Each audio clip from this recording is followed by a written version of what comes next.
How would you react if they asked you to DH? How would you feel about that? No.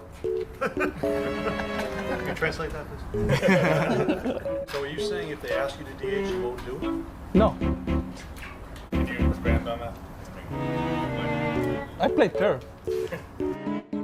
Do you have a preference though? Do you feel like you are best at a particular position? No, como lo dije anteriormente, estoy puesto donde me pongan, dar lo mejor de mí. Like I said before, I am here to play whatever they want me to do and give out my best.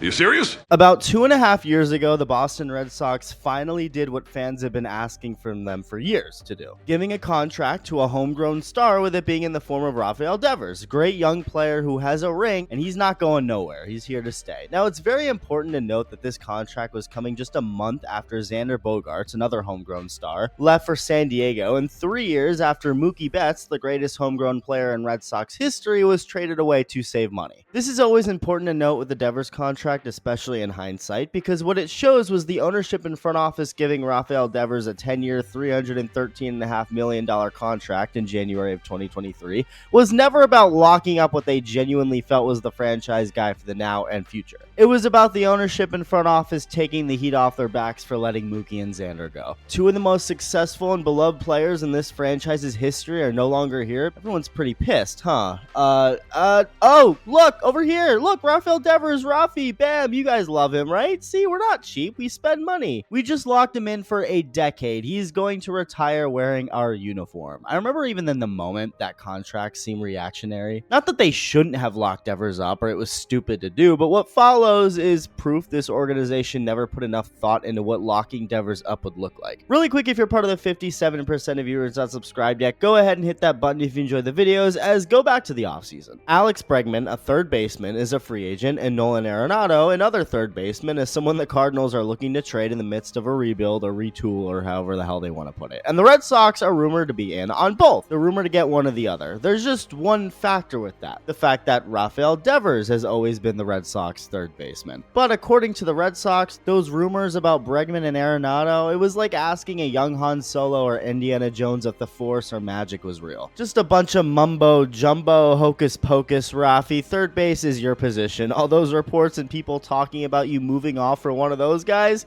crazy, stupid, dumb people. Don't worry about it. That's what Devers was told over the offseason. Now, there was a divide even between the Red Sox over signing Alex Bregman. The manager, Alex Cora, and president of the team, Sam Kennedy, were for it, but apparently Craig Breslow was not. Well, it looks like Cora and Kennedy won that battle, although in the end it was probably more about the length of a contract. If the Sox could get Bregman on a short-term deal, Breslow was for it, which is exactly what ended up happening. So with spring training already underway, they bring Bregman in, which immediately brings questions. Where will he play? Is he the third baseman now? Will he go to second? Well, not even 48 hours later, Devers made it clear what he preferred to be the case, and not even what he just preferred, but a demand from what you saw in the intro. Brad Pitt is an actor, Kim Kardashian is made of plastic, Tom Cruise is short, and Rafael Devers is a third baseman. That's it. Everyone has their roles. It is what it is. Devers was caught off guard by the Bregman signing, which, to be fair, we all were, but in this case, because that was basically a move that showed the team was going back on their word for him. And even when Bregman had his introductory press conference the day after arriving to spring training, while players like Jarren Duran and Rob Refsnyder went to it, showing their support for their new teammate,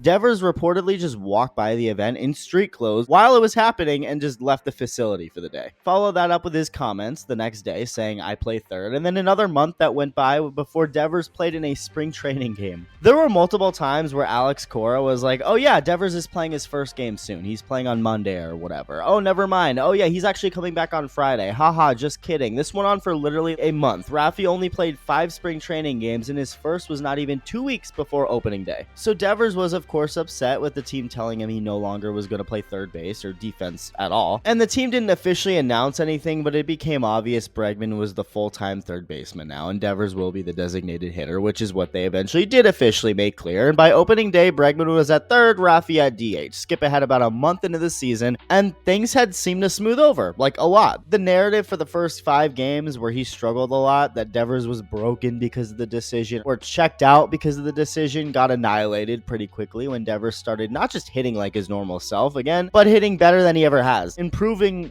by a lot in aspects of his game like walks. He's added much better plate discipline this year, and in like an extreme way. As of now, he leads the entire American League in walks. Obviously, he's not in the American League anymore, but his 57 walks as of June 19th is 10 away from his entire season's total from last year. He's become a walking machine all of a sudden, like out of nowhere, while also doing what he's always done, slugging the shit out of the ball. So go back a month into the season, it seemed things were for the best with Devers at DH. He's thriving. The drama between him and the team seemed to be over until their first baseman Tristan Casas goes down with a season-ending injury, which prompts the team to ask Devers if he can go there. His answer? No. And when asked by the media about it, Devers completely removed any filter he might have had, saying that he doesn't feel it's the best decision for him to move to first. He doesn't like the sudden change. They can't expect him to play every position, and after being told to put his glove away for DH, he doesn't like being asked to go back out there. And he also called out Craig Breslow, not by name, but just saying he doesn't understand what problem the GM has with him. And Devers' whole point was basically him saying he doesn't like chaos. He doesn't like doing or thinking about too much at once. And there is an important thing to add to this. There was a report that just recently came out after the trade that when the Red Sox wanted Devers to play first, he was actually willing to do it, but wanted the team to commit to keeping him at that position moving forward and not go back and forth. So it's a report that suggests Rafi wasn't totally uncooperative. He just wanted transparency and consistency. Now, you could argue that he's getting paid $30 million.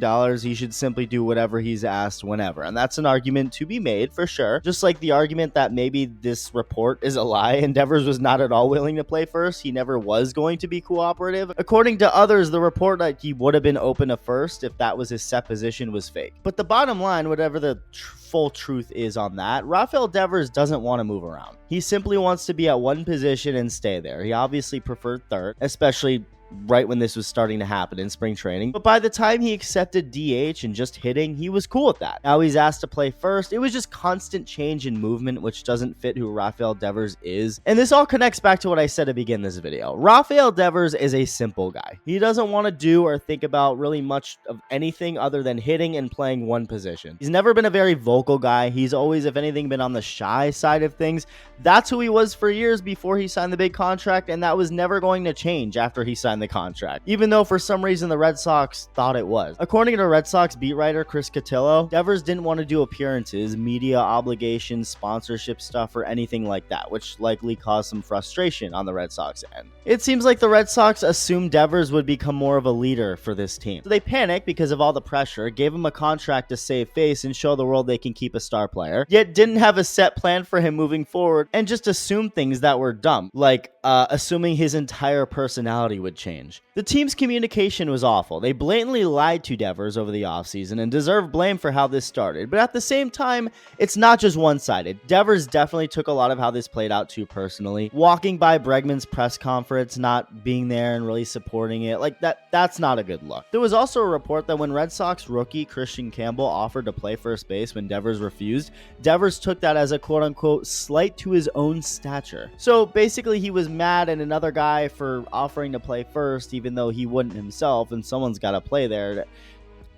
It doesn't make really a lot of sense, although according to the manager Alex Cora, the Red Sox asked Christian Campbell to play first, not the other way around. They went to him first. Cora said he wasn't aware of any tension between Devers and Campbell and didn't know anything about the report until he saw it when everyone else did. So who knows what the truth really is there, other than Devers, I guess. But David Ortiz even spoke about how he tried reaching out to Devers many times, trying to give him advice, but rarely ever heard back, saying that Devers is a good guy, but he has to work on his communication. So it's all a culmination of both sides misreading situations and having it blow up in everyone's face in the end. But again, going back to the Red Sox side of things, it cannot be overlooked how dysfunctional the Red Sox front office has become. The Red Sox fired Dave Dombrowski not even a year after winning the World Series because ownership felt they weren't on the same page with what the plans were, while also feeling that Dombrowski was too isolated, only working with a couple people in the front office rather than being more collaborative with everyone, which is what Chaim Bloom was brought in to be. Well, he was brought in to trade Mookie Betts and build the Red Sox farm system, both things he did end up doing, only to be fired because he was looked at as too indecisive with decisions and also just because he was the fall guy.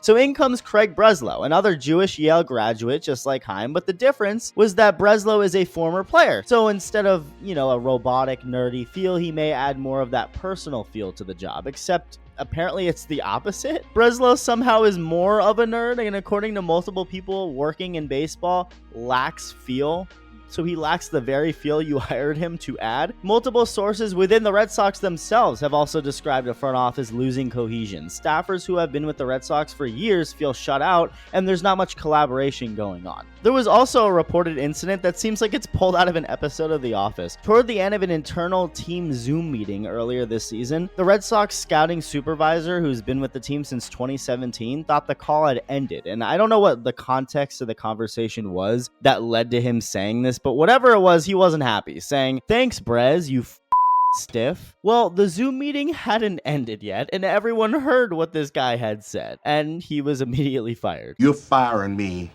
over 3 words.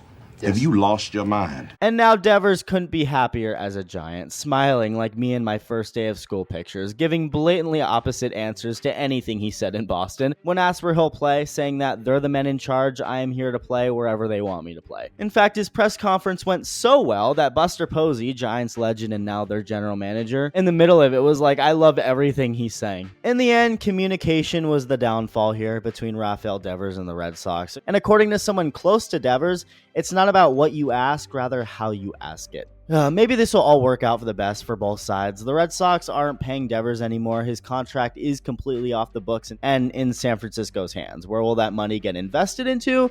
Lord knows. But the Red Sox also have a lot of highly touted young players. Maybe trading Devers will set a new standard and structure on doing what's best for the team no matter what, and it'll be something that works. But as of right now, you can't cut this team slack. You unnecessarily lost Mookie. You unnecessarily lost Xander, and I get that contract is awful for the Padres, but that was still botched. And you now lost Devers. 3 homegrown studs who won a championship together. Poof, off to California. And it sucks to have no reason to have faith in keeping a homegrown star if you're a Red Sox fan. But in the end, it's simple. Not easy, but simple. Win. You do that, nobody will care about Mookie or now Devers anymore. You don't, you deserve all the criticism that comes your way. Let me know your thoughts, and thank you for watching. Love you. Bye.